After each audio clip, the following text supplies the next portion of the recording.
Bermula hakikat mengenal diri itu 3 perkara, kata beliau. Jadi cara mengenal diri itu ada 3. Yang pertama, mengenal asal kejadian diri. Nah, ini langsung diputus. Kalau kita biasanya asal kejadian diri dari tanah, gitu ya. Oleh Datuk Kelampayan langsung dipotong. Asal kejadian diri dari Nur Muhammad sallallahu alaihi wasallam. Nur itu makhluk. Cahaya itu kemudian dizahirkan Allah menjadi 4 anasir. Ada tanah, ada api, ada air, ada udara. Hatta jin dan iblis pun tercipta dari nurnya Nabi Muhammad sallallahu alaihi wasallam. Namun nur yang mananya? Nah, ini yang jadi rahasia. Di dalam kitab Daqaiqul Akhbar, dulu saya mengatakan ini kitab kumpulan hadis palsu. Ternyata di dalamnya ada beberapa asrar ma'rifat yang disembunyikan para ulama di dalamnya. Mulailah kita sadar, tidak boleh menghina apa saja. Orang pemaksiat pun kita tidak hina, apalagi kitab yang dikarang oleh para ulama. Ya.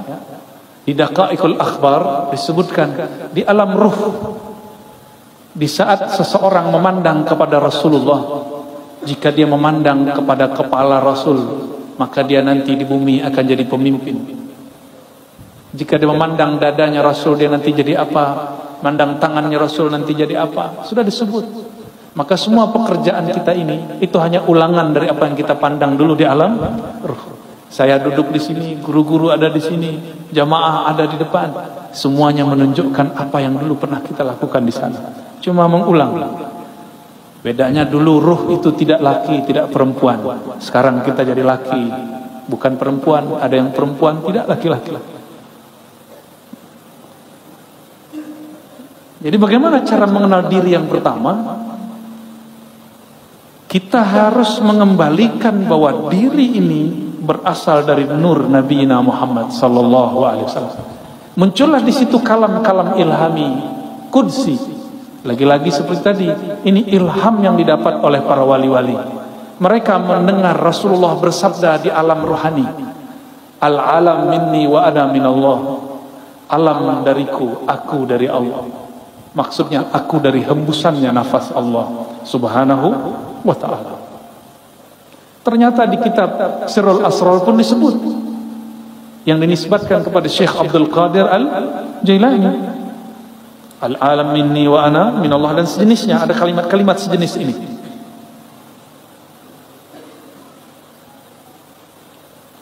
Seperti sabda Nabi sallallahu alaihi wasallam. Kedua, menyatakan dirinya dahulu daripada mati. Jadi cara mengenal diri yang kedua, mematikan diri sebelum mati. Mati apakah? Ini yang kita kaji malam tadi di mana namanya? Bumi Sholawat ya. Tapi karena tempat terbatas, nah kita bagi lagi. Sebenarnya saya belum pernah membaca kitab ini sebelumnya, kecuali judulnya. Ya, tapi tadi langsung khatam. Dalam waktu bersolawat langsung selesai. Ya, dengan baca sanad segala macam kita tabarukan, minta ijazahan, saya minta izin secara rohani dan secara jasmani. Ya, jasmaninya tadi siang, rohaninya barusan. Ternyata isinya sama dengan thariqah saman yang dulu saya ambil waktu remaja. Persis sama. Dulu guru kita baca 2 lafaz ini. Man arafa nafsahu faqad arafa rabbahu, lalu mutu qabla an tamutu. Matikanlah dirimu sebelum engkau mati. Matikan dirimu secara makna, secara sifat.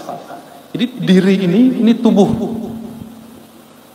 Tubuh itu Allah tiupkan ke dalamnya ruh. Ruh itu membawa yang disebut sifat. Bernamalah sifat itu sifat ma'ani. Pada Allah, ma'nawiyah pada kita. Yang disebut mati maknawi, matikan sifat ma'aninya. Gitu. Sifat ma'ani ada berapa? 7. Coba disebutkan apa aja? Kudrat, iradat, ilmun, hayat, sama, basar. Ya. Ma'ani milik Allah, tidak mungkin dimatikan. Maka yang dimatikan hanyalah sifat maknawiyah. Kaunuhu sami'an, kaunuhu muridan. Saya punya sama pemberian Allah. Sekarang samanya cukup disimpan sebagai sifat, tapi tidak diaktifkan mendengar. Disebutlah mati makna sifatnya, mati maknawi. Itulah mati sebelum mati. Ini yang melihat mata atau bukan mata? Nih, coba lihat. Saya yang datang ke mata bapak saudara, atau matanya yang datang ke saya? Atau bukan dua-duanya? Tapi ada cahaya. Kenapa ada orang coba mata dipejam? Ingat Monas, kelihatan? Berarti ada yang bisa melihat selain mata ini. Coba pejam mata, ingat orang yang dicinta. Sebentar aja Pak. Buka mata, masih kelihatan? Bisa. Jadi semua kita sebenarnya bisa masuk ke dimensi itu, cuma tidak mau melatihnya. Ya, kita bilang halu. Padahal kalau halu maka ilmu para aulia semuanya halu. Ini ada sok pemberantas halu, yang dia berantas ilmu wali, mana bisa? Ya, jadi wali dulu baru berhadapan sama wali Allah, ya. Kecuali dia wali setan, kita nggak tahu kan wali dua. Wali dua aja Pak. Kalau nggak wali Allah, wali setan, wali Rahman, wali syaitan, dua aja. Mungkin dia wali setan kali. Masa ilmu wali mau dihabiskan? Kita ulangi. Jadi ruh itu punya sifat. Sifat dia tidak mungkin dimatikan. Tapi sangat mungkin sifat itu dinonaktifkan, diistirahatkan. Contoh sederhana, kalau kita rindu seseorang, kita pandang wajahnya di handphone, disapa oleh orang, jawab nggak terdengar, karena di saat itu sama kita tidak sami'an. Dia ada samanya tapi tidak sami'an. Nah, kita sering menyebutkan Allah itu sama, ma'nawiyahnya kaunuhu sami'an. Kaunuhunya dicoret dulu, itu yang disebut mati maknawi. Kaun, keadaan kita mendengar itu di-cut dulu, dihabiskan dulu, sehingga tidak lagi ia mendengar. Bukan berarti sifat samanya hilang. Gitu ya. Kenapa kita tidak bisa mendengar yang jauh? Karena keberisikan di sini. Sama sifat mendengar yang ada pada ruh, dia tidak ada ruang, tidak ada waktu. Kenapa tidak bisa menembus? Karena terhalang oleh pendengaran.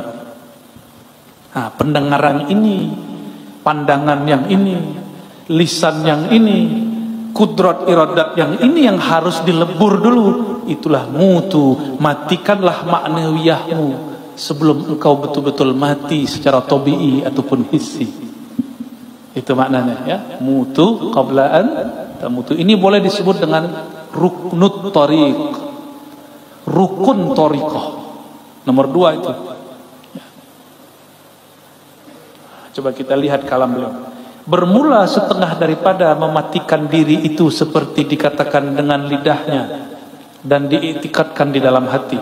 Dibaca la qadirun wala muridun wala alimun wala hayyun wala sami'un wala basirun wala mutakallimun fil haqiqah illallah. Bagaimana cara mematikan? Lisan berkata la qadirun, tidak ada yang berkudrat, yang berkuasa. Wala alimun, tiadalah, wala muridun, tiadalah yang berkehendak, beriradah. Tiadalah yang alim, tiadalah yang punya hayat, tiadalah yang mendengar, tiadalah yang memandang, tiadalah yang berkalam pada hakikatnya kecuali Allah. Itu. Ini udah usul langsung nih. Langsung usul ini. Ini usul level 3. Itu usul pertama, kesadaran Nur Muhammad. Ya. Kesadaran Nur Muhammad. Kemudian usul yang berikut adalah mematikan sifat maknawi.